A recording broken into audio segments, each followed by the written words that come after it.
গণভোটের জায়গায় সরকারের কোনো নিরপেক্ষ জায়গা নেই।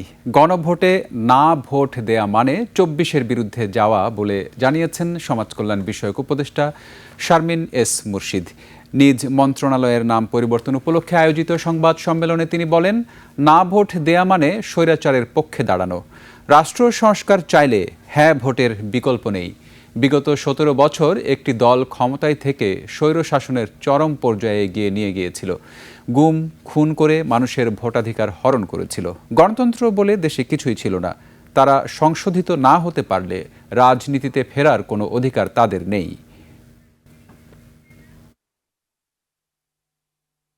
আওয়ামী লীগ কেন আসবে এই নির্বাচনে? কেন আসবে এই নির্বাচনে?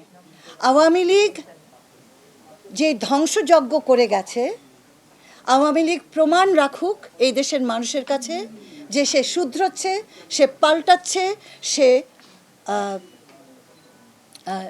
কি বলে ক্ষমা চাইছে।